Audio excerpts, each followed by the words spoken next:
Part 6 மேல் ரீப்ரொடக்டிவிட்டி சிஸ்டமில் இந்த பார்ட் 6ல் நம்ம பார்க்க போகிறது வந்து ப்ரோஸ்டேட். பிலோ த பிளாடர் கீழே ப்ரோஸ்டேட் இருக்கும். ப்ரோஸ்டேட்லேருந்து வரதான் ejaculatory duct, seminal vesicle, vas deferens and it's connected to the testicle.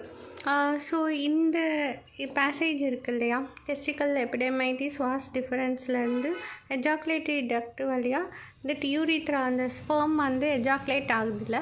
So இந்த இது இருக்குது இல்லையா, இதில் இந்த ப்ரோஸ்டேட் வந்து ரொம்ப இம்பார்ட்டண்ட். ஸோ ப்ரோஸ்டேட் வந்து ஒரு என்சைம் வந்து செக்ரேட் பண்ணுது, acid phosphates prostate specific antigen அப்படின்றத வந்து செக்ரேட் பண்ணோம். இந்த ஆசிட் பாஸ்பேட்ஸ்ன்றது யூரினில் வந்து ட்ரேஸ் ஆகும்.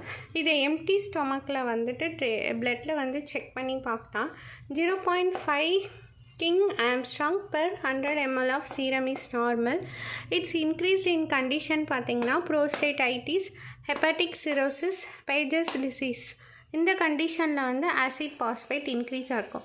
பட் பினைன் ப்ரோஸ்டேட் ஹைப்பர்ட்ராஃபியில் வந்து இன்க்ரீஸ் ஆகாது.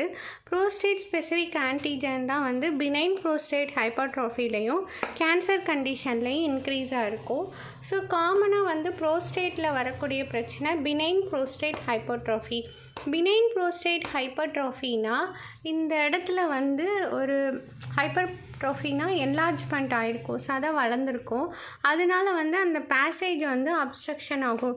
Retention of urine, dribbling of யூரின்ற சிம்டம்ஸ் இருக்கும், பெயின் இருக்கும், யூரின் அவுட்புட்டே இருக்காது. பிளாடரில் வந்து அதிகமாக யூரின் வந்து ஸ்டாக்னன்ட் ஆகும். ஸோ இதுதான் பினைன் prostate hypertrophy. Then cancer, tumor, cyst, infection, inflammation condition. That one is prostatitis. These are all conditions treated by homeopathy.